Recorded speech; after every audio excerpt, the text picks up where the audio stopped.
Hello दोस्तों, very very very good evening once again. मैं C Sharad Sharma. आज बात करने वाले हैं इंट्रा ग्रुप ट्रांजैक्शंस के बारे में। तो प्रीवियस वीडियोस में हम लोगों ने कंसोलिडेटेड बैलेंस शीट के कुछ क्वेश्चन सोल्व किए थे और कॉन्सेप्ट के साथ में हम लोगों ने पूरी वर्किंग सोल्व की थी। अब बात करते हैं इंट्रा ग्रुप ट्रांजैक्शंस के बारे में। तो इंट्रा ग्रुप ट्रांजैक्शंस नाम से खुद बता रहा है कि उसका मीनिंग क्या हो सकता है। Intra group transactions, intra group transaction का मतलब क्या हुआ कि जो ग्रुप कंपनीज हैं, ग्रुप का मतलब क्या हो गया। सिर्फ एग्जाम्पल, ग्रुप का मतलब हुआ कि ये एक ग्रुप है, ये एक ग्रुप है जिसके अंदर बेसिकली दो कंपनीज, मतलब दो टाइप की कंपनीज हो सकती है। एक हो गया होल्डिंग कंपनी और एक हो गया सब्सिडरी कंपनी। तो होल्डिंग कंपनी और सब्सिडरी कंपनी मिलके पूरा ग्रुप बनाती है।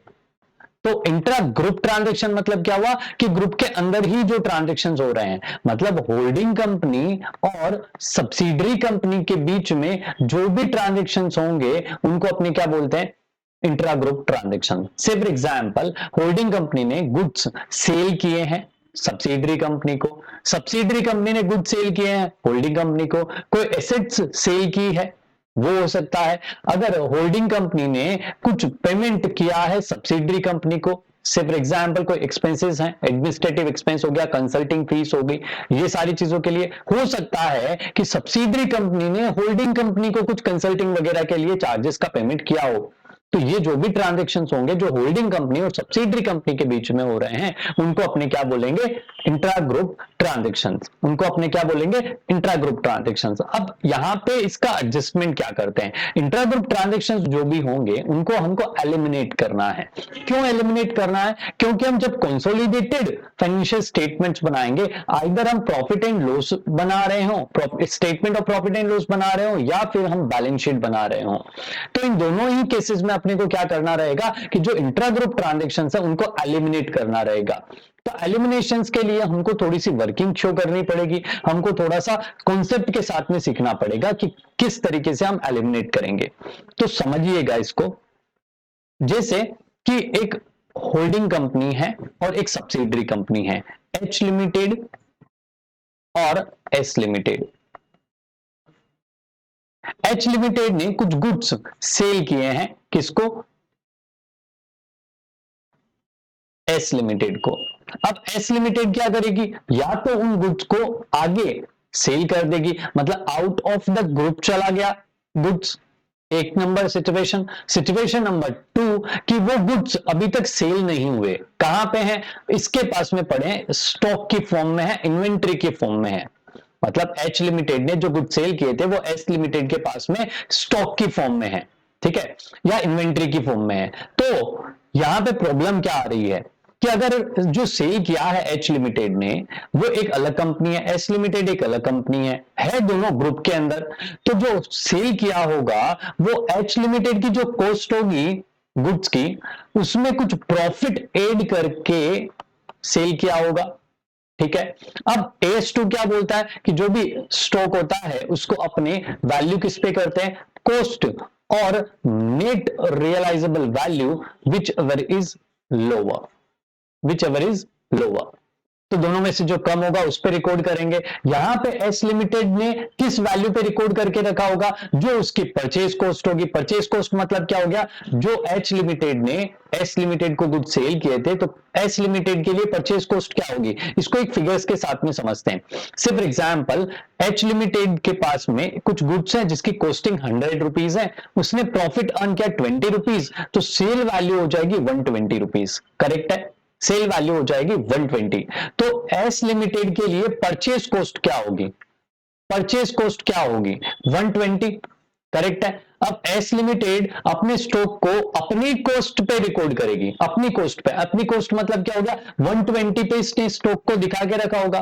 क्या वो एक्चुअल प्रॉफिट हुआ, ये तो इस तरीके की बात होगी कि मैंने एक पॉकेट से रुपए निकाल के दूसरे पॉकेट में डाल दिए, तो बोल रहा हूं एक पॉकेट का एक्सपेंस और दूसरे पॉकेट की इनकम है तो पैसे मेरे पास में ही ना। उसी तरीके से स्टॉक भी ग्रुप के पास में ही है ना, स्टॉक भी ग्रुप के पास में है, आगे तो सेल ऑन किया नहीं है, मतलब सेल आउट नहीं किया आपने। तो क्या सिचुएशन बन रही है कि यहां पे हम अगर पूरे ग्रुप का फाइनेंशियल स्टेटमेंट बनाएं तो हमको ये वाला प्रिंसिपल फॉलो करना पड़ेगा, कॉस्ट और net realisable value whichever is lower. तो ग्रुप के लिए कॉस्ट प्राइस क्या होगी, तो 100 रुपीज ग्रुप के लिए क्या होगी कॉस्ट प्राइस। तो हमको क्या करना है, स्टॉक जो कि 120 पे है उसको हमको 100 पे लेके आना पड़ेगा। तो हम क्या कर रहे हैं यहां पे, ये जो 20 रुपीज जो है वो अनरियलाइज्ड प्रॉफिट है, अनरियलाइज्ड प्रॉफिट, अनरियलाइज्ड प्रॉफिट है। तो इसको हम क्या करेंगे, इसको हम क्या करेंगे, एलिमिनेट कर देंगे। तो अनरियलाइज्ड प्रॉफिट का हमको ट्रीटमेंट करना पड़ेगा, नंबर 1। नंबर 2, अगर एच लिमिटेड ने गुड्स सेल किए 120 पे, एस लिमिटेड ने गुड्स परचेज किए 120 पे, तो प्रॉफिट एंड लॉस अकाउंट दोनों ने बनाया होगा definitely, statement of profit and loss. तो एक ने सेल रिकॉर्ड किया होगा और एक ने परचेज रिकॉर्ड किया होगा। क्या ग्रुप के बाहर ट्रांजेक्शन हुआ, क्या ग्रुप के बाहर स्टॉक का फ्लो हुआ, नहीं हुआ, नहीं हुआ ना। तो यहां पे हमको क्या करना पड़ेगा, सेल में से भी वैल्यूज को एलिमिनेट करना और परचेज में से भी एलिमिनेट करना है। क्लियर हुआ कॉन्सेप्ट। इट मींस जो भी ट्रांजेक्शंस हो रहे हैं इंट्रा ग्रुप, उनको हमको क्या करना पड़ेगा, एलिमिनेट करना पड़ेगा। तो सेल और परचेज के ट्रांजेक्शंस को एलिमिनेट करना पड़ेगा, नंबर 1। नंबर 2, अनरियलाइज्ड प्रॉफिट्स का अगर कुछ पोर्शन होता है तो उसको हमको एलिमिनेट करना पड़ेगा, उसका हमको ट्रीटमेंट करना पड़ेगा। नेक्स्ट सिचुएशन आ जाती है कि अगर कोई एक्सपेंसेस का पेमेंट होल्डिंग कंपनी ने सब्सिडरी कंपनी को और सब्सिडरी कंपनी ने होल्डिंग कंपनी को किया है तो उसको भी हमको क्या करना पड़ेगा, एडजस्ट करना पड़ेगा। तो एक का एक्सपेंस होगा और दूसरे की इनकम होगी, तो एक्सपेंसेस में भी हटाना पड़ेगा और इनकम में से भी हटाना पड़ेगा। जब आप कंसोलिडेटेड बैलेंस शीट बना रहे हो तब आपको ये ट्रीटमेंट करना पड़ेगा। चलिए समझते हैं इसको और डिटेल में। दो टाइप के यहां पे ट्रांजेक्शंस हो सकते हैं, दो टाइप से ट्रांजेक्शंस हो सकते हैं। नंबर 1 डाउन स्ट्रीम और number 2 up stream. Down stream का मतलब क्या हुआ कि होल्डिंग कंपनी जो है वो अगर गुड्स सेल करती है या कोई भी ट्रांजेक्शन होता है, गुड्स सेल करती है या कंसल्टिंग फीस देती है, तो उसको अपने क्या बोलेंगे, डाउन स्ट्रीम। मतलब होल्डिंग कंपनी ने सब्सिडरी को सेल किया तो उसको अपने क्या बोलेंगे, डाउन स्ट्रीम। और अप स्ट्रीम का मतलब क्या होता है कि सब्सिडरी कंपनी ने होल्डिंग कंपनी को गुड्स सेल किए होंगे, ठीक है, गुड्स सेल किए होंगे होल्डिंग कंपनी को, तो इसको अपने क्या बोले हैं, बोलने वाला है दैट इज अपस्ट्रीम। ठीक है, होल्डिंग कंपनी ने सब्सिडरी को बेचा, होल्डिंग कंपनी ने सब्सिडरी को बेचा तो डाउनस्ट्रीम, सब्सिडरी ने होल्डिंग को बेचा तो अपस्ट्रीम ट्रांजैक्शंस होंगे।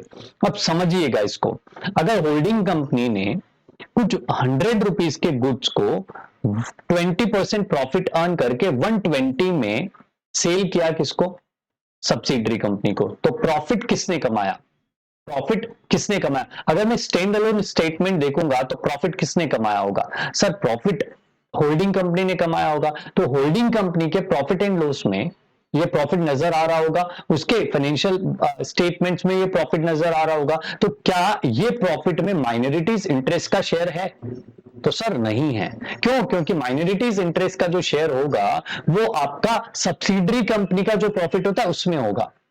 तो ये डायरेक्टली हमको क्या करना पड़ेगा, ये 20 रुपीज का जो प्रॉफिट है वो कंसोलिडेटेड फाइनेंशियल स्टेटमेंट में होल्डिंग कंपनी के प्रॉफिट में से माइनस करना है। सब्सिडरी कंपनी में ऐसा ट्रीटमेंट नहीं हो रहा।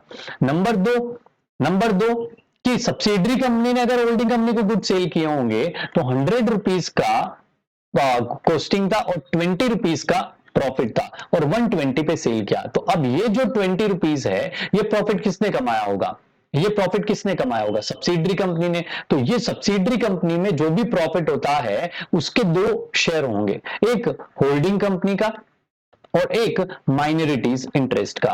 तो एक पोर्शन हमको यहां पे एलिमिनेट करना पड़ेगा होल्डिंग कंपनी के शेयर का होल्डिंग कंपनी के प्रॉफिट में से और माइनॉरिटीज इंटरेस्ट के शेयर का माइनॉरिटीज इंटरेस्ट में। तो जो डाउन स्ट्रीम ट्रांजेक्शन होते हैं उसमें आपको दो जगह पे इफेक्ट देना पड़ेगा, होल्डिंग कंपनी के प्रॉफिट्स में भी देना पड़ेगा और माइनॉरिटीज इंटरेस्ट के प्रॉफिट में भी देना पड़ेगा। सिंपल सी कहानी वापस से एक बार समझ लेते हैं। अपस्ट्रीम ट्रांजैक्शंस जो होल्डिंग कंपनी सब्सिडरी कंपनी को गुड्स सेल करेगी उसके अंदर, तो उसके अंदर प्रॉफिट अर्न करेगी होल्डिंग कंपनी और जो एलिमिनेशन करना है वो होल्डिंग कंपनी के प्रॉफिट में से करना है। नंबर 2 डाउन स्ट्रीम ट्रांजेक्शन, तो सब्सिडरी कंपनी ने होल्डिंग कंपनी को गुड सेल किए, सब्सिडरी कंपनी ने होल्डिंग कंपनी को गुड सेल किए, तो उस केस में सब्सिडरी कंपनी ने प्रॉफिट अर्न किया, तो प्रॉफिट्स जो है वो दो पोर्शंस में डिवाइडेड होगा, एक होल्डिंग कंपनी का शेयर और एक सब्सिडरी माइनॉरिटीज इंटरेस्ट का शेयर। तो उन दोनों में से अपने को क्या करना पड़ेगा, अनरियलाइज प्रॉफिट को एलिमिनेट करना पड़ेगा। नंबर 2 बात आती है, तो जो इन्वेंट्रीज होगी उसको किस वैल्यू पे रिकॉर्ड करोगे, इन्वेंट्रीज को किस वैल्यू पे रिकॉर्ड करोगे, तो इन्वेंट्रीज को हमको रिकॉर्ड करना है कॉस्ट प्राइस पे। तो यहां पे हम समझते हैं एक एग्जांपल के थ्रू कि एच लिमिटेड जो है उसकी इन्वेंट्री है और एस लिमिटेड है उसकी भी इन्वेंट्री है। एच लिमिटेड की इन्वेंट्री है 100 लेक्स और एस लिमिटेड की इन्वेंट्री है 50 लेक्स। इस 50 लेक्स में जो अनरियलाइज प्रॉफिट है वो है 5 लेक्स का, सपोज 5 लेख का अनरियलाइज प्रॉफिट है, तो हमको जब कंसोलिडेटेड फाइनेंशियल स्टेटमेंट्स बनाएंगे तब वहां पे जो इन्वेंट्री आपको दिखानी है वो 100 प्लस 50 दैट इज 150 और उसमें से 5 जो है जो अनरियलाइज्ड प्रॉफिट है, अनरियलाइज्ड जो प्रॉफिट होगा उसको हमको क्या करना पड़ेगा, माइनस करना पड़ेगा और 145 पे आपको क्या करना पड़ेगा, इन्वेंटरीज को शो करना पड़ेगा। नंबर 1, तो जो भी ट्रांजेक्शंस हो गए उसके दो एस्पेक्ट हमको रिकॉर्ड करने हैं। नंबर 1 प्रॉफिट एंड लॉस के व्यू पॉइंट से, नंबर 2 बैलेंस शीट के व्यू पॉइंट से। प्रॉफिट एंड लॉस में क्या करना पड़ेगा, सेल और परचेज को एलिमिनेट करना है। नंबर 2 बैलेंस शीट में अनरियलाइज्ड प्रॉफिट इन्वेंटरीज में से माइनस करोगे और बैलेंस शीट में जो रिजर्व एंड सरप्लस है उसमें भी आपको एडजस्टमेंट करने पड़ेंगे, उसमें भी आपको एडजस्टमेंट करने पड़ेंगे। और अगर अप डाउन स्ट्रीम ट्रांजेक्शन है तो माइनॉरिटीज के पोर्शंस में भी अपने को क्या करना पड़ेगा, एडजस्टमेंट करना पड़ेगा। नेक्स्ट आ जाता है अगर कुछ कंसल्टिंग फीस वगैरह होगी तब क्या करेंगे, तो statement of profit and loss जो है उसके अंदर आपको एडजस्टमेंट करने पड़ेंगे, एक का एक्सपेंस होगा और दूसरे की इनकम होगी, तो इनकम को भी हटाना पड़ेगा उतने ही पोर्शन से और एक्सपेंसेस में से भी हटाना पड़ेगा उतने ही पोर्शन से। तो चलिए एक कुछ प्रैक्टिकल क्वेश्चन हम करके समझते हैं कि क्या कहानी इसकी।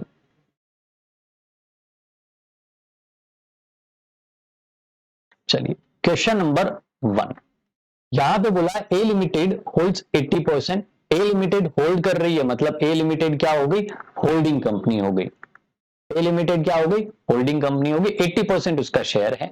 Equity shares and voting power in B limited, तो बी लिमिटेड जो है वो क्या हो गई, सब्सिडरी कंपनी हो गई। क्लियर है, ए लिमिटेड होल्डिंग कंपनी है और बी लिमिटेड जो है वो सब्सिडरी कंपनी है। अब समझिएगा कहानी क्या है। A limited sales inventories costing ₹180 to B limited A price of 200।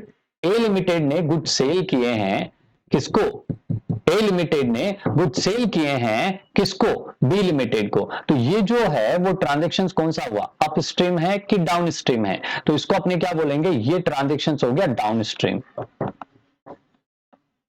ये हो गया अपना ट्रांजेक्शन डाउन स्ट्रीम। यहां पे क्या कहानी हो रही है कि 180 की कॉस्टिंग थी, उसमें 20 रुपीज का प्रॉफिट अर्न करके 200 में सेल कर दिया। 180 का प्रॉफिट, 180 की कॉस्टिंग थी, 200 का प्रॉफिट अर्न, 20 का प्रॉफिट अर्न करके 200 में सेल कर दिया। एंड द एंटायर इन्वेंट्री मतलब पूरा का पूरा गुड्स किसके पास में, अनसोल्ड है बी लिमिटेड के पास में। तो बी लिमिटेड की जो इन्वेंट्री है, बी लिमिटेड की जो इन्वेंट्री है उसके अंदर 200 शो हो रहा होगा। और अगर एक्चुअली में देखूं कि ए लिमिटेड के पास में ही ये गुड्स होते, मतलब ग्रुप के पास में ही ये गुड्स होते, तो कॉस्ट प्राइस क्या होती 180, और बी लिमिटेड के पास में पहुंच गए तो कॉस्ट प्राइस क्या हो गई 200, क्योंकि बी लिमिटेड अपनी कॉस्टिंग पे रिकॉर्ड करेगा।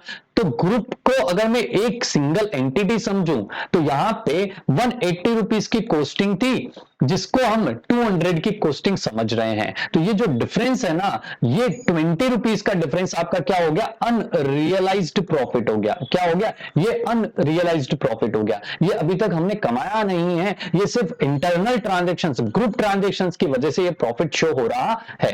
तो हमको क्या करना पड़ेगा, ये हमको 20 रुपीज का जो अनरियलाइज प्रॉफिट है ये हमको हटाना पड़ेगा, एलिमिनेट करना पड़ेगा। किस तरीके से करेंगे उसको समझते हैं।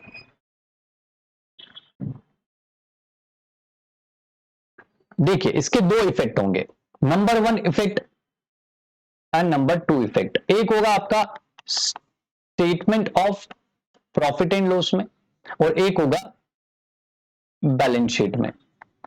Statement of profit and loss में ये जो ट्रांजैक्शन हुआ था ये क्या चीज का ट्रांजैक्शन था, एक ने सेल किया और दूसरे ने परचेज किया।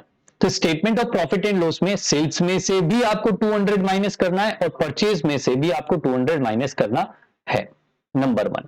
नंबर 2, बैलेंस शीट में क्या करोगे, बैलेंस शीट में प्रॉफिट किसने कमाया, इस ट्रांजैक्शन से प्रॉफिट किसने कमाया, सर ए लिमिटेड ने प्रॉफिट कमाया। ए लिमिटेड कौन है, सर ए लिमिटेड तो होल्डिंग कंपनी है। तो अगर होल्डिंग कंपनी ने प्रॉफिट कमाया तो जो ए लिमिटेड है उसके प्रॉफिट को यानी कि रिजर्व एंड सरप्लस को एडजस्ट करना पड़ेगा, उसको आपको कम करना पड़ेगा, वहां से उस 20 रुपीज को माइनस करना पड़ेगा। डन। नंबर 2, जो इन्वेंट्री है, इन्वेंट्री किसके पास में है, इन्वेंट्री सर बी लिमिटेड के पास में है। कितने की वैल्यू पे दिख रहा है, सर 200 की वैल्यू पे दिख रहा है, क्योंकि बी लिमिटेड की जो कॉस्ट वैल्यू थी उसी पे दिखेगा। अब इसमें से क्या करना है, 20 रुपीज दैट इज 20 लैक्स को आपको क्या करना पड़ेगा, माइनस करना पड़ेगा और 180 के प्राइस पे दिखाना पड़ेगा। क्यों किया हमने माइनस, क्योंकि ये जो 20 रुपीज है ये आपका अनरियलाइज्ड प्रॉफिट हो गया। ये क्या हो गया, आपका अनरियलाइज्ड प्रॉफिट हो गया। सिंपल सी कहानी। नेक्स्ट आ जाते हैं, इसको आपको स्टेटमेंट फॉर्म में, पैराग्राफ फॉर्म में एक्सप्लेन करना पड़ेगा एग्जाम में अगर क्वेश्चन आता है तो। नेक्स्ट क्वेश्चन आता है आपका, that is a limited holds 75%। तो ए लिमिटेड कौन हो गया, होल्डिंग कंपनी हो गया। ए लिमिटेड कौन है, होल्डिंग कंपनी, और बी लिमिटेड कौन हो गया, सब्सिडरी कंपनी। ए लिमिटेड के पास में बी लिमिटेड के 75% शेयर्स हैं, करेक्ट है। ए लिमिटेड परचेजेस, यहां पे क्या बोल रहा है, होल्डिंग कंपनी जो है वो परचेज कर रही है, मतलब बी लिमिटेड जो है वो गुड्स सेल कर रही है, किसको, ए लिमिटेड को। तो ये ए लिमिटेड है जो होल्डिंग कंपनी है, बी लिमिटेड है जो सब्सिडरी कंपनी है।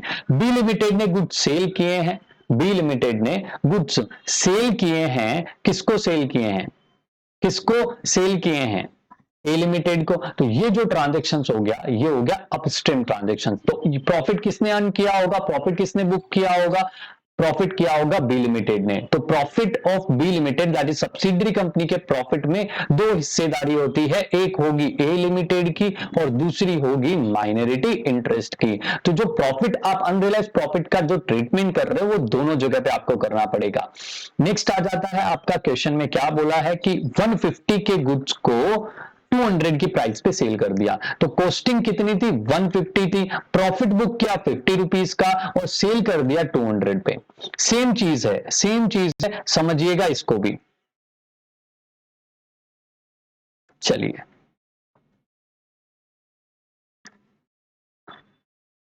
देखो, यहां पे भी आपको जो एडजस्टमेंट करना इंट्रा ग्रुप ट्रांजेक्शन्स का वो दो कैटेगरीज में करना है, दो फाइनेंशियल स्टेटमेंट्स में करना, एक statement of profit and loss में और दूसरा आपको करना है बैलेंस शीट में। स्टेटमेंट ऑफ प्रॉफिट में क्या किया हुआ होगा, बी लिमिटेड ने सेल्स रिकॉर्ड किया होगा और ए लिमिटेड ने परचेज रिकॉर्ड किया होगा। तो क्या एक्चुअली ट्रांजेक्शन हुआ था, सर ट्रांजेक्शन तो हुआ था लेकिन वो ग्रुप का ही ट्रांजेक्शन है, इंटरनली ही ट्रांजेक्शन है, वो पैसे बाहर से आए भी नहीं और गए भी नहीं। तो यहां पे क्या हो रहा है, आपको सेल और परचेज में से 200 के फिगर को माइनस करना पड़ेगा, नंबर 1। नंबर 2, बैलेंस शीट में क्या करोगे, बैलेंस शीट में दो इफेक्ट देने हैं, बैलेंस शीट में दो इफेक्ट देने हैं। यहां पे समझिएगा क्या हो रहा है, बैलेंस शीट में दो इफेक्ट देने हैं, नंबर 1 रिजर्व एंड सरप्लस में, रिजर्व एंड सरप्लस में दैट इज प्रॉफिट का, और नंबर 2 इन्वेंट्री का। इन्वेंट्री का तो बड़ा सिंपल सा काम है कि 150 पे रिकॉर्ड करना है, लेकिन रिकॉर्ड का कितने पे हो रहा है, 200 पे रिकॉर्ड हो रहा है, क्योंकि ए लिमिटेड के पास में 200 की कॉस्टिंग का गुड्स पड़ा है। उसको आप क्या करोगे, 50 रुपीज जो था उसको आप माइनस कर दोगे। माइनस क्यों करना है, क्योंकि वो अनरियलाइज्ड प्रॉफिट है। तो इन्वेंट्री की वैल्यू कितने पे आ गई, 150 पे, दैट इज जो बी लिमिटेड की कॉस्टिंग थी उसी प्राइस पे आ गई। तो ग्रुप बी कॉस्ट प्राइस पे ही रिकॉर्ड कर रहा है, नंबर 1। नंबर 2 आ जाता है रिजर्व एंड सरप्लस में, प्रॉफिट किसने बुक किया, प्रॉफिट किसने बुक किया? प्रॉफिट सर बी लिमिटेड ने बुक किया था। प्रॉफिट बी लिमिटेड ने बुक किया 50 रुपीज का, करेक्ट है। अब बी लिमिटेड के प्रॉफिट्स में दो हिस्से होते हैं, सही है। एक होता है होल्डिंग कंपनी का, that is a limited, and एक होगा माइनॉरिटीज इंटरेस्ट का, एक होगा माइनॉरिटीज इंटरेस्ट का। तो जितना शेयर ए लिमिटेड का है वो ए लिमिटेड के प्रॉफिट्स में से माइनस करोगे, यानी बैलेंस शीट में जब रिजर्व सरप्लस दिखाओगे तो उसमें से आपको अनरियलाइज्ड प्रॉफिट उतने ही पोर्शन का माइनस करना है, माइनॉरिटी शेयर्स में से माइनॉरिटी शेयर्स के माइनस करना रहेगा। तो यहां पे 75% होल्डिंग है ए लिमिटेड की एंड 25% होल्डिंग है माइनॉरिटीज इंटरेस्ट की। तो 50 रुपीज का, 50 लाख रुपीज का 75% दैट इज 37.5 लाख जो है वो रिजर्व एंड सरप्लस में से माइनस करोगे और बैलेंस शीट में शो करोगे, और माइनॉरिटीज इंटरेस्ट की जो वैल्यू है उसको आपको 12.5 से माइनस करना पड़ेगा और बैलेंस शीट में शो करना पड़ेगा। ये सिंपल सी कहानी है इंट्रा ग्रुप ट्रांजेक्शन्स की, ये सिंपल सी कहानी है इंट्रा ग्रुप ट्रांजेक्शन्स की। होपफुली आपको समझ में आई होगी। मिलते हैं नेक्स्ट वीडियो में। Bye bye, take care, see you in the next video.